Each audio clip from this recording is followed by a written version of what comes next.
10 বছর বয়সী অদম্য শিশু জুনায়েদ স্বপ্ন ছিল লেখাপড়া করে অনেক বড় হওয়ার, কিন্তু ভাগ্যের নির্মম পরিহাসে স্কুল ছেড়ে ধরতে হয় ভ্যানের হ্যান্ডেল।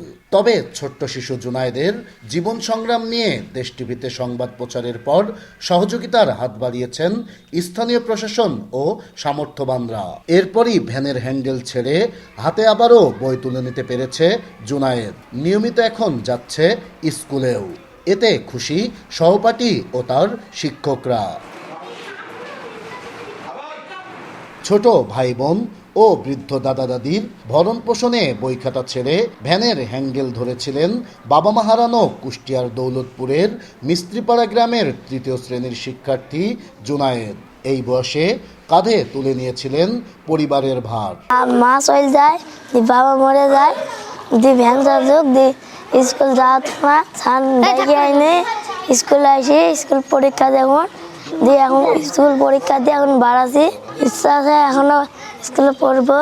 আমার বন্ধু জুনায়েদ আগে স্কুলে আসতো না, ও ভ্যান চালিয়ে বেড়াতো। তে স্যার ম্যাডামরা ওকে স্কুলে নিয়ে এসেছে। ও এখন স্কুলে পড়াশোনা করে। ওর বাবা মা মারা গিয়েছে, আমাদেরও অনেক খারাপ লাগতো। তো ও এখন স্কুলে এসে আমরা সবাই আনন্দ করি এবং ও আমাদের স্কুলে এসে পরীক্ষা দেয়।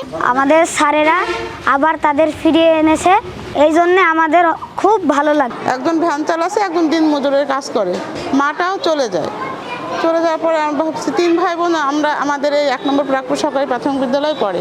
3 ভাই বোনের মধ্যে ওরা 2 জনের কাজে রত। এখন যে বিষয়টা তো আমাদের খুব খারাপ লাগে।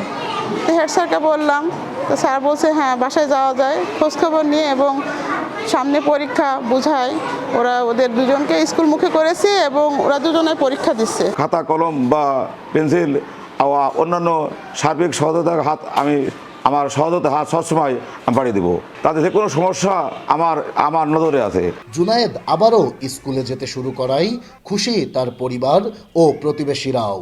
তবে ভবিষ্যতে আবার যেন জুনায়েদকে ভ্যানের হ্যান্ডেল ধরতে না হয়, সেই দাবি সরকারের কাছে পরিবার ও প্রতিবেশীদের। আল্লাহ আমার ছেলে খুব কষ্ট করেছে, আল্লাহ বাবা মেরি খুব কষ্ট করেছে, খাওয়াতে খুব শান্তি, তেল পাইনি, কাপড় চোপড় কাচার পাউডার পাইনি, ভাত পাইনি, কিছু ছেলেপিলির সামনে দিতে পারিনি। এখন ছেলেপিলি আমার খুব শান্তি আছে। এখন স্কুলে যায়, এখন ভালো লাগে। এরা 3 ভাই বোন স্কুলে যাইতেছে, এখন খুবই সুন্দর লাগছে, পরীক্ষাও দিয়েছে। সহযোগিতায় আসলে কয়দিন চলবে, তাদের তো একটা ভবিষ্যৎ আছে, তাদের তো একটা উচ্চ হয়ে থাকা খাওয়া, তারা তো ভালো থাকবো খাবো, তারা যোগ্যতা হব। এদিকে জুনায়েদের পড়াশোনা যেন বাধাগ্রস্ত না হয় সে বিষয়ে নিয়মিত তদারকি সহ সরকারের পক্ষ থেকেও পরিবারকে প্রয়োজনীয় সব ধরনের সহযোগিতার কথাও জানিয়েছেন উপজেলা নির্বাহী কর্মকর্তা।